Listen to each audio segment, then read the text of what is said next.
Nous sommes en 2025 et cette année, c'est la 3e conférence des Nations Unies pour l'océan, l'UNOC. Un moment unique pour mettre en lumière le rôle vital de l'océan et pourquoi le défendre. Mais comment faire, à notre échelle, pour s'engager, avoir un impact et trouver des solutions pour que vive l'océan ? Pour cette nouvelle saison, embarquons à bord de la goélette Tara, avec une fois encore des personnalités qui nous racontent pourquoi et de quelle façon elles s'engagent. Chaque épisode est une étude de cas, un exemple d'engagement, une piste de réflexion pour la protection de l'océan. Naviguons ensemble à travers ces regards croisés. À la Fondation Tara Océan, le travail des artistes est un sujet qui nous tient à cœur, car la goélette Tara n'est pas seulement un navire d'expédition scientifique, c'est aussi un lieu de résidence artistique. Mais alors comment l'art peut-il éveiller les consciences ? Quel dialogue est possible entre l'art et la science ? Et finalement, c'est quoi un artiste qui s'engage pour l'océan ? Je suis Eva Salomé de la Fondation Tara Océan et dans cet épisode, parlons du dialogue entre l'art et la science. Pour répondre à toutes nos questions, j'ai le plaisir de recevoir Samuel Bollendorf, artiste et photographe, et Vincent Marcilassi, directeur associé de The Eyes. Ils vont croiser leurs regards, ici, à bord de la mythique goélette Tara. Samuel et Vincent, bonjour et merci à vous de vous joindre à nous pour aujourd'hui. Avant de rentrer dans le vif du sujet, je vais vous laisser vous présenter en quelques phrases. Bonjour, moi je suis Samuel Bollendorf, je suis photographe et réalisateur et j'ai travaillé sur des sujets sociaux assez lourds pendant très longtemps et puis dans ce cadre-là, j'ai fait tout un tour du monde de lieux contaminés et j'ai embarqué à bord de Tara pour traverser le grand gyre de plastique du Pacifique Nord.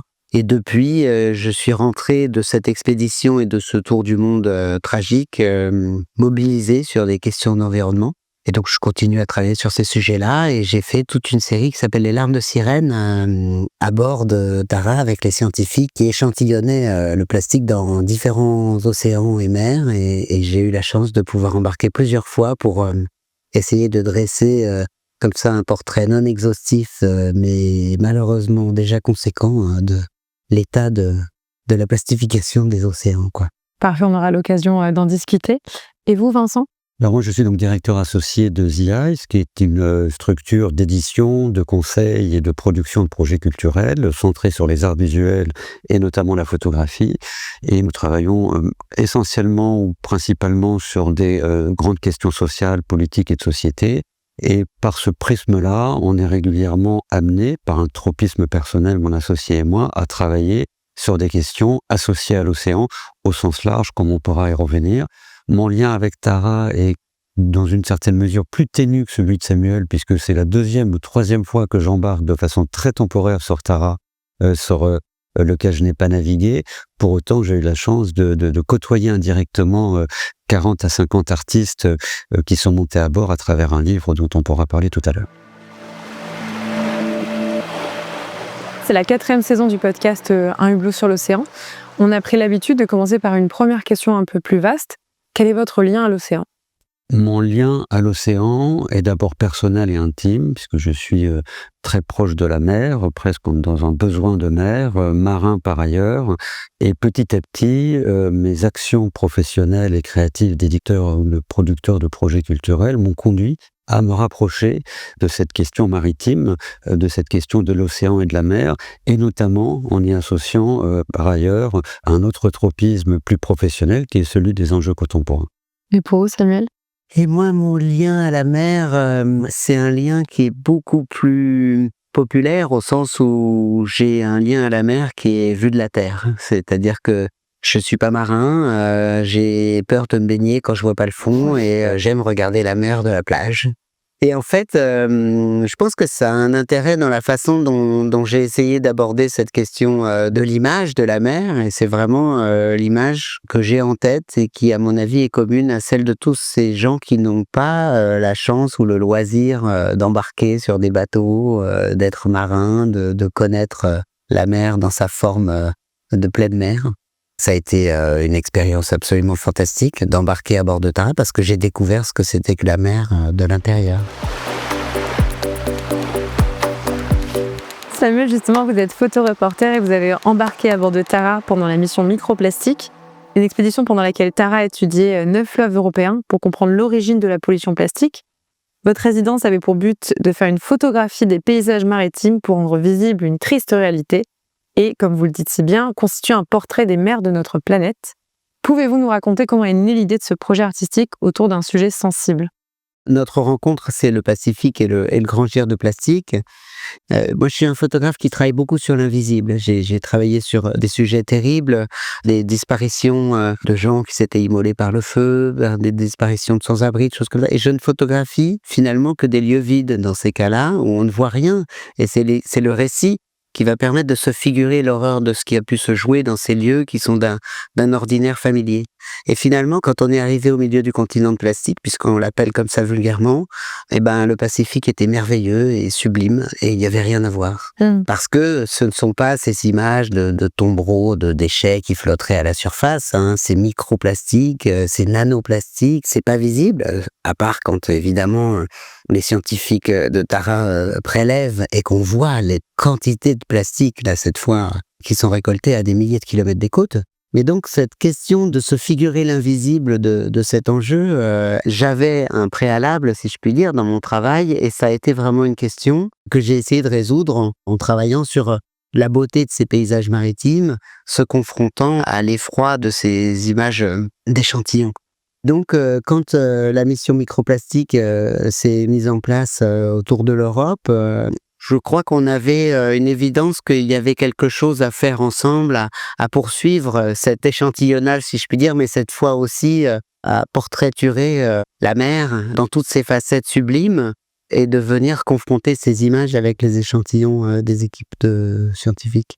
Et justement, comment a évolué votre projet avant, pendant et après la résidence ? Il y a le temps de la science aussi. C'est toujours ça qui est compliqué, c'est que on rencontre les scientifiques, ils nous expliquent énormément de choses, et nous, on va essayer de transformer ça en une figuration vulgarisée au sens populaire du terme.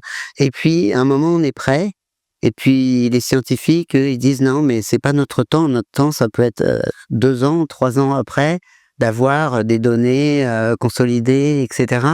Et donc, comment faire pour trouver le temps aussi de la production artistique et de le faire résonner avec cet agenda-là. Et donc, je voulais vraiment faire intervenir beaucoup de données scientifiques sur ce projet, et puis elles n'étaient pas encore disponibles. Et donc, finalement, j'ai juste fait un lien entre ces échantillons et ces paysages à travers des coordonnées GPS de ces lieux de prise de vue communs. Et aujourd'hui, finalement, c'est juste le texte qui a évolué, qui nous permet d'installer cette idée qu'il n'y ait pas d'endroit où on n'a pas trouvé de traces de plastique. C'est toujours un peu ténu, cette façon d'essayer de trouver la forme et en même temps de dire c'est pas le moment. Et donc finalement, c'est une série qui a pris du temps et je suis très heureux qu'on commence à la montrer maintenant au 104, puis à l'UNOC et puis bientôt dans le Languedoc avec Vincent. Et justement, à travers cette œuvre qui est, on peut le dire, donc Les larmes de sirène, donc une œuvre qui est quand même assez engagée, quel message vous avez envie de transmettre ? Nombre d'entre nous, quand même, avons vu la mer de la côte. Et donc, on est capable de reconnaître ces paysages. C'est-à-dire qu'on reconnaît la beauté de ces couleurs changeantes, etc. Et pour moi, c'est très important de partir, encore une fois, d'un ordinaire familier, de quelque chose qu'on reconnaît, auquel on adhère. La mer, je l'aime, je suis d'accord, c'est la même représentation qu'on en a tous. Et ensuite, de donner à voir ce qui s'y joue réellement, quoi. Voilà, c'est ça le message, c'est d'essayer de se figurer la catastrophe du plastique avec ce camion de poubelle chaque minute qu'on déverse dans les océans. Comment se le figurer ? C'est ça, mon seul travail, c'est d'essayer de donner à se figurer quelque chose de ces pollutions immenses et invisibles. Vincent, vous dirigez entre autres The Eyes, donc une revue annuelle sur la photographie, sur toutes ses formes, et vous avez également édité le livre Tara, l'art et la science pour révéler l'océan, un livre rétrospectif sur les artistes qui ont embarqué à bord de la goélette depuis 20 ans. Est-ce que vous pouvez nous en dire un petit peu plus sur ce livre et pourquoi le projet vous a séduit ? Oui, alors The Eyes, c'est plus qu'une revue. Il y a une revue annuelle qui est une revue engagée sur des questions de société, la transidentité, l'exil ou l'environnement. Mais ce sont également des collections de livres de photographie sur différentes thématiques, monographies, surtout des monographies. Et puis exceptionnellement des éditions plus collectives. On a créé il y a 2 ans une collection qu'on a intitulée Civis Maritimus et qui a été notre première, je dirais, incursion éditoriale dans l'univers de la mer, autour de l'univers de l'océan, et à travers laquelle nous souhaitions, par notre expertise, qui est celle de l'image et du livre et de l'édition, ou de la direction artistique, encourager, stimuler une forme de citoyenneté de la mer. C'est-à-dire qu'on considère autant citoyen de la terre que citoyen de la mer. C'était pour nous une valeur, un objectif important sur lequel on reviendra. Et donc de plus en plus, on s'intéresse dans nos projets à une sorte de science ou d'approche qui est celle des humanités bleues, qui est de dire que on n'est plus simplement, pour reprendre la photographie de Samuel par exemple, simplement dans une photographie humaniste, mais on peut être dans une photographie humaniste bleue ou des humanités bleues, c'est-à-dire qui considère le monde dans lequel on vit comme un monde composé de terre sur laquelle on vit principalement, mais aussi très largement d'océans, d'eau, et voilà. Et on a souvent protégé la terre, été attentif à la terre, et on a oublié l'eau, et on en subit les conséquences aujourd'hui. Cette grande introduction pour en arriver à Tara. Tara, c'est une aventure qui m'impressionne depuis longtemps, peut-être même avant Tara, parce que le bateau a eu avant une autre histoire, que j'ai un peu suivie dans les livres, dans les récits, Oui. dans les contes, parfois tragiques, dans les débuts de ce bateau, mais ensuite bien heureux avec le projet d'Agnès B et de son fils qui a 20 ans. Et j'ai petit à petit suivi certains artistes qui avaient la chance de participer à ces expéditions. On avait envie de faire commun. Et donc l'idée de rassembler tous ces regards divers en termes évidemment de sensibilité et d'humanité, mais en termes de créativité et de dimension plastique aussi, des photographes. On voyait tout à l'heure un écrivain qui a participé à une des expéditions, des cinéastes, des plasticiens, dessinateurs, etc., qui tous avec leur regard, leur sensibilité. Comme tu le disais Samuel, pour toi, mais un certain nombre d'autres d'entre eux ne sont pas des marins du tout, certains le sont. Donc pour certains, c'était vraiment une première blonde. Donc tout ça crée vraiment pour nous un climat extrêmement intéressant pour vraiment faire communauté et citoyenneté à travers un livre qui est accompagné par ailleurs une très belle exposition au 104 à Paris et qui est reprise à d'autres endroits et dont on reprendra des parties dans le cadre d'un parcours artistique que l'on crée en Occitanie en septembre, qui va s'appeler Flow. Ça crée une communauté d'encouragement de cette idée de la citoyenneté de la mer. Alors, un petit encouragement, une petite goutte d'eau dans cet élan nécessaire. On était content de pouvoir participer à ça par ce biais. En tant, entre autres, qu'éditeur de livres d'art, vous collaborez avec de nombreux artistes. Donc vous avez aussi une vision un peu plus élargie, un rôle un peu plus d'observation. Qu'avez-vous pu voir au fil des années comme changement, comme évolution sur l'engagement des artistes autour des problématiques environnementales, parfois plus écologiques ? Les artistes sont d'abord des hommes et des femmes qui vivent les mêmes choses que nous, qui vivent les mêmes tourments que nous, les mêmes catastrophes, qui voient les mêmes catastrophes, qui ne les subissent pas forcément de la même manière. Et je pense que tout ça, ça se transmet naturellement déjà dans les gènes de chacun, d'avoir envie, d'avoir besoin de s'exprimer et de dire quelque chose, de réagir, d'être en réaction. Et les artistes sont souvent en première ligne pour ça. Et je crois que dans le domaine de l'océan en particulier, c'est depuis les années 60-70, on a vu d'abord des artistes de land art réaliser des choses assez impressionnantes, jusqu'à des travaux beaucoup plus contemporains aujourd'hui, voire numériques, digitaux, qui s'intéressent à cette question. C'est passé par une forme créative qui s'est transformée, un engagement politique qui s'est orienté, pas simplement sur des champs, alors toujours sur des territoires de guerre dans d'autres périmètres, mais là, c'est aussi d'une certaine manière, entre guillemets, un territoire de guerre, contre une évolution tragique qui se fait. Donc c'est une dimension qui concerne des photographes plus, entre guillemets, photojournalistes ou plus liés à l'actualité. Et puis il y a aussi des photographes qui sont plus des plasticiens ou des photographes du documentaire qui vont s'intéresser à la dimension de la beauté évanescente. Donc on en a plus ou moins discuté, mais au final, il y a la raison et l'émotion, ce que l'on comprend et ce qui va nous toucher. Or, on le voit, le rationnel ne suffit pas pour engager. Il y a beaucoup d'informations, de sources différentes. Ça devient de plus en plus complexe de savoir ce qui est vrai, ce qui est faux. Et puis surtout, tout le monde ne lit pas forcément des articles scientifiques. La science est de plus en plus aussi remise en question parfois. Donc d'une certaine façon, l'art et la science peuvent se compléter. Samuel, en tant qu'artiste, est-ce que vous avez un exemple concret de cette association ? Comment la science a pu vous inspirer dans votre travail d'artiste, par exemple ?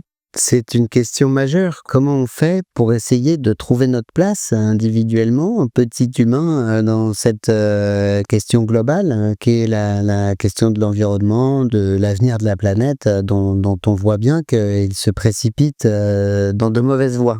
On a bien vu qu'effectivement, l'ours polaire sur son iceberg, ça fait pas des générations de militants, ça nous fait pas agir et pourtant on est très informés. Même si on est complotiste et qu'on accède aux mauvais réseaux, on est tous informés. Donc on sait exactement quand même ce qui se passe et la plupart des gens ne sont pas complotistes, mais par contre, ils sont désarmés. Et je pense qu'il y a quelque chose de la question de l'intime, en fait, qui se joue là-dedans. Comment moi je fais là-dedans? Qu'est-ce que je peux faire avec cette immensité de la catastrophe ou de problèmes partout se multipliant? Et donc, je pense que c'est la même chose qui s'est passée quand j'ai rencontré des scientifiques, c'est d'essayer de comprendre et d'être dans une forme de veille de qu'est-ce qui me touche dans ce qu'ils me racontent? Quand ils m'expliquent, parce que j'ai la chance de passer des semaines avec eux à bord, et ils me racontent leur travail, là où ils en sont de leurs connaissances, etc. Eux-mêmes sont des humains, comme les artistes, et ils sont affectés par ce qu'ils font. Ils sont mobilisés, etc. Donc, dans ce quotidien qu'on passe à bord, ils nous permettent de faire l'expérience de la connaissance, en fait. Et ce qui ne veut pas dire d'avoir leur connaissance, hein. Je suis pas du tout en train de dire que j'ai les connaissances de ces scientifiques désormais. Par contre, ils m'ont donné à partager quelque chose qui est vraiment quelque chose que j'ai pu vivre comme une expérience et donc qui m'a donné à ressentir des choses et à être atteint, à être touché. Et en fait, je pense que notre travail d'artiste, c'est là qu'il commence, c'est-à-dire d'avoir cette attention, moi c'est ce que j'appelle une veille, à la façon dont on est atteint. Qu'est-ce qui nous atteint dans un mot, dans une lumière, dans un contexte d'apprentissage et d'enquête, etc. Et d'essayer de trouver le moyen de redonner à vivre cette expérience, en fait. C'est quelque chose que toujours je me pose la question de, je pensais comment avant, je pense comment maintenant, puisque j'ai la chance d'avoir été augmenté par les scientifiques, d'avoir travaillé, etc. Et à quel moment j'ai compris ou j'ai opéré un changement de point de vue, ou j'ai fait un décalage, un pas de côté. Et c'est toutes ces choses-là, cette veille sur moi-même, parce que j'ai pas l'impression d'être plus intelligent que les autres, et donc je pars avec le même postulat que le public. Et donc, qu'est-ce qui fait que j'ai progressé? Et après, de mettre ça en scène. Comment on fait pour le mettre en scène? Et c'est là que nos travaux d'artistes commencent, c'est-à-dire de se dire, qu'est-ce que j'arrive à fabriquer comme dispositif pour que le public, qui va partir de là où j'étais avant, puisse cheminer et être affecté comme je le suis désormais, quoi. Tara, c'est quand même un dispositif qui se joue à trois, c'est-à-dire qu'il y a l'équipage, quelque chose d'un liant qui est opéré par l'équipage, et il y a les scientifiques qui sont là avec aussi cette volonté de faire de la pédagogie, autant pour les équipages que pour les artistes. Et puis, il y a l'artiste qui va essayer de faire quelque chose d'une création dans ce contexte-là, quoi. Évidemment, ça a eu une incidence énorme dans ma capacité à essayer de raconter cette problématique du plastique dans les océans. Vos réalisations, d'ailleurs, elles nous rappellent le dialogue entre l'art et la société, aussi d'une certaine façon. Justement, comment est-ce que vous choisissez vos sujets? Parce qu'on a parlé des larmes de sirène, puisque c'est une des œuvres que vous avez pu créer en montant à bord, mais qu'est-ce qui vous inspire? Et là, c'est l'autre côté, c'est-à-dire que c'est des questions de société. Moi, la seule chose qui m'anime, c'est à quel endroit je fais société avec le reste du monde. C'est-à-dire quelle est ma place, à quel moment je sers éventuellement à quelque chose, si je puis dire. Enfin, quoique tout le monde ne doit pas servir à quelque chose, mais c'est de réagir quand je suis atteint, choqué par un sujet et de travailler dessus. Donc, c'est au fil de ma vie, je me suis inscrit dans un temps du monde qui n'est pas celui dans lequel je me serais inscrit si j'étais né 30 ans plus tôt ou 30 ans plus tard. Et donc, chacun de mes sujets, ils s'inscrivent dans le temps où je les ai réalisés aussi. C'est-à-dire que ça s'inscrit dans un temps de l'histoire du photojournalisme. Moi, j'ai commencé au XXe siècle. On faisait de la photo argentique, il n'y avait pas d'internet, il n'y avait pas de réseaux sociaux. Et puis, la profession que j'avais choisie a connu mutation sur mutation. Et donc, à chaque fois, il a fallu essayer de recomprendre, de se ressaisir des usages, des consommations des images et de la façon dont le public était déjà impressionné au sens atteint par des images, et donc quelles images il fallait faire pour essayer de continuer à opérer une forme d'alerte ou en tout cas de mobilisation si tant est que ce soit possible. Donc voilà, il y a des sujets que j'ai fait il y a 20 ans, je les ferai pas de la même façon aujourd'hui, et j'ai travaillé sur des sujets de société, et puis comme tout le monde, j'étais nul sur les questions d'environnement au début de ma carrière parce que c'est des sujets qui nous atteignent au fur et à mesure. Vincent? par rapport à ce que vient de dire Samuel, c'est-à-dire je pense qu'on est dans un monde d'échange et de création qui manque de transversalité globalement. C'est-à-dire qu'on a la science d'un côté, pour prendre cet exemple, et puis l'art d'un autre, et puis la littérature ailleurs, et le cinéma ailleurs, et bref, bon. Puis le politique encore à un autre endroit. Tout ça manque de commun, finalement. Et tous ces projets art sciences qu'on vit ici sur Tara, qu'on peut vivre ailleurs à d'autres endroits, ont cette richesse de mettre en commun des choses et d'utiliser l'expertise de chacun. Non pas qu'on peut pas avoir plusieurs expertises, mais un photographe talentueux comme Samuel n'est pas un scientifique, même s'il peut avoir des compétences scientifiques. À l'inverse, le scientifique, même s'il peut faire quelques photos, n'aura pas le talent du photographe ou son regard, etc. Et je dirais qu'à bord de Tara, par exemple, tel que je l'imagine ou je le perçois, le scientifique, il cherche, il calcule, il essaie de démontrer scientifiquement, il y arrive certainement. Et l'artiste, le photographe, il est là pour transformer, pour partager, pour, entre guillemets, médiatiser, pour faire comprendre ces résultats, ces éléments. Personnellement, sauf des magazines relativement grand public, j'ai très très peu lu de revues scientifiques. Je ne pense même pas que j'arriverai à comprendre peut-être l'intégralité d'un article purement scientifique. Et je pense qu'on est beaucoup comme ça, à avoir besoin de liens comme ça entre les univers. Et donc l'artiste est là pour faire cette transition entre la recherche, entre le calcul, entre la réflexion scientifique et la médiation artistique, humaine, orale et créative et visuelle. L'art participe à militer, à apprendre, à instruire, à partager, à nous transformer, à, comme je le disais tout à l'heure, peut-être à stimuler notre engagement, notre appartenance à un groupe d'humains qui a une responsabilité face à une réalité du monde, sur Terre comme sur mer, comme en mer, ou comme sous terre peut-être, et bien ailleurs. Voilà, c'est donc l'art sert à ça, donc l'art sert à communiquer avec plein de rôles différents. On a parlé de différentes formes d'engagement, mais si vous aviez un conseil pour quelqu'un qui a envie de s'engager, lequel serait-il ? Moi, j'aurais tendance à dire que s'engager, c'est d'abord être soi-même par rapport au commun, par rapport à la société. Donc être soi-même, c'est est-ce que j'ai envie de dire quelque chose et comment j'ai envie de le dire ? Est-ce que j'ai envie d'écrire ? Est-ce que j'ai envie de photographier ? Est-ce que j'ai envie de manifester ? Est-ce que j'ai envie de militer ? Est-ce que j'ai envie de quoi que ce soit ? Et une fois qu'on définit cette envie, on agit si on souhaite agir. Et pour moi, après, la dernière chose importante, c'est de faire du commun. On est une communauté d'humains, d'espèces, qui sont là pour vivre ensemble. Donc c'est de trouver son langage et le mettre en commun. Pour vous, Samuel ? Moi, je dis toujours à mes étudiants qu'ils aillent chercher vraiment ce qu'il y a de plus important pour eux, de l'ordre d'une nécessité intérieure, quoi. Mais aujourd'hui, on voit beaucoup de formes d'engagement qui deviennent aussi très radicales, et c'est très important d'être jusqu'au boutiste dans ses convictions. Il y a quelque chose de, même dans l'engagement, qui parfois se renferme sur une dimension presque communautaire, où tout à coup on est engagé sur telle cause et on en vient à être dans l'impensé sur des fondements de causes voisines. Donc je pense que s'engager, c'est être au monde aussi dans sa globalité, quoi, et de pas juste se dire il y a une seule chose qui m'intéresse, quoi, et le reste ne compte pas. C'est peut-être ça à faire commun. Samuel, Vincent, merci beaucoup. On vient de le voir lors de cet échange.